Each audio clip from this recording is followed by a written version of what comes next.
Hi, it's Natalia from Yes Art Marketing. If you're an artist who wants to start selling your work online, make sure to subscribe. Every week I share real talk and practical tips to help you grow your audience and turn your followers into art collectors. Today I want to answer a very popular question for beginner artists, and that is, how do I find my style? And this is a good question because what happens in the beginning when people start painting as a hobby, they try many different things, subjects, mediums, etc. I went through that too. What happens very often is that instead of digging deeper inside and finding what truly inspires you, what the things that you're inclined to paint mean to you, how various techniques make you feel, we look at other thousands of artists on social media, skilled and successful in completely different things, and we get super duper distracted by that. It's enough that the brain gets jumpy after watching content for too long, but your creativity also becomes jumpy and distracted when you lose focus thanks to too many possibilities and too many options and no inner creative backbone yet to rely on. So the problem is that for many beginners,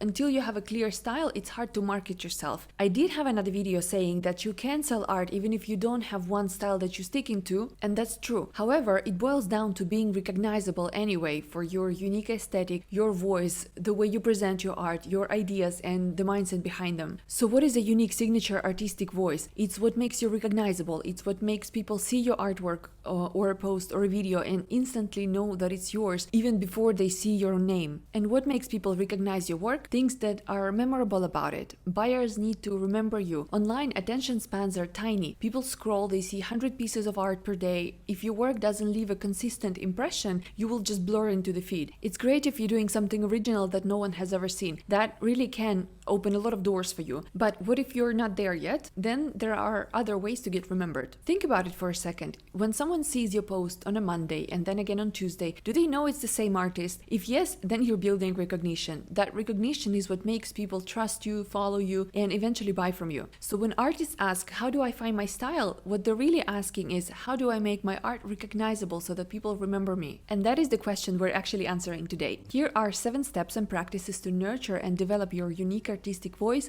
that'll be original, recognizable, and true to you. Step 1, follow your obsessions. Forget style for a second. Start with things that you're really excited about. What do you really love painting or drawing? What colors, subjects, or moods keep showing up in your work, even accidentally? Whatever it is, these aren't random, they're breadcrumbs. Buyers start recognizing you not because you repeat the same exact painting over and over again, but because they can feel those threads running through your work. Practical tip, write down 10 things that you're obsessed with. They don't have to make sense. Lemons, old windows, bright pink, silence, oceans, portraits, abstracts, golden leaf, and then ask what connects all these things, and those are your first clues. Step number 2, notice what feels like you. Your style lives in pieces that feels the most you. This I don't even think that I need to explain because we all have this gut feeling about the art that feels right and the art that feels like a foreign body. It's not about what is easier to create, but what brings the most satisfaction in the process, what gets you into the zone, what you look at and feel like a proud mama. Practical tip here, after each piece you ask yourself, does this feel like mine or could it be anyone else's? Save the ones that feels like yours into a separate folder or pile. Over time, patterns emerge,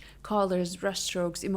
That's your voice starting to speak. Step number 3, experiment with intention. Don't wait to find your style before you start experimenting. Experimentation is how you find it. You can't just decide on it. I wish it was that easy. How do you find food you like? You try different things. How do you find activities you like? You try them. How do you find the right people to be your friends? You talk to them. Even finding a partner, a special someone, is a process of testing, experimenting, and failing sometimes, even when you know what you're looking for. So now this creative process, that's trickier, and you've got to experiment a lot to find what's yours. Practical tip here, set aside time just for play. Try new mediums, subjects, or formats, but afterwards reflect, what part of this felt natural? What do I want to keep? That's how experimentation feeds your style instead of scattering it. Step 4, connect art to meaning. Technique alone doesn't always make your work recognizable, but meaning does. Many artists create stuff that looks similar, sometimes almost identical, thanks to references from Pinterest. But what makes something special is a story, a message behind it. Think of 2 artists painting flowers. One talks about about grief and healing, and the other about joy and color therapy. Same subject, but completely different styles, completely different ideas. Practical tip here: for every piece,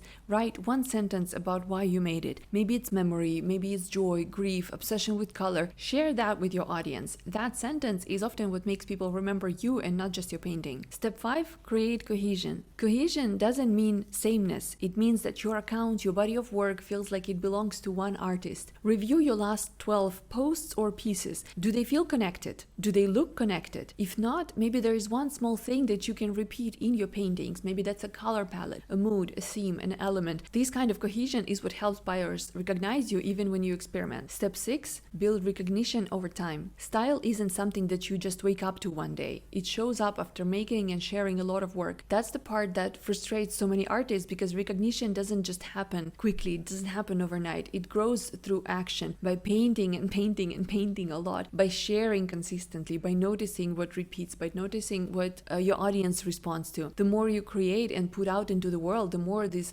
threads become visible to you and to your audience. I suggest you create a folder on your phone or computer with screenshots of your own art that feels the most you. Review it every few months. You'll start to see clear patterns in colors, in moods, in subjects, and that's your recognizability emerging. Step 7, understand what you're selling. This all ties back to selling, because buyers don't just buy pretty things. They buy from artists that they recognize, artists who stand for something, whose work feels like it's a part of a bigger story. So instead of chasing a perfect style, focus on becoming recognizable through your obsessions, through your story, through your cohesion, through the consistency. That's what makes people fall in love with you and your work. So going back to finding your style, it's not something that happens as this eureka moment. You might have epiphanies during your experimentation process, but it does need time to fully define itself. It's something that you grow into through action. So create a lot, pay attention to your obsessions, share your story, repeat what feels like you, and over time your style will emerge, and so will the recognition that you need to sell. So if you just started looking for your style, let's talk about it. Tell me in the comments,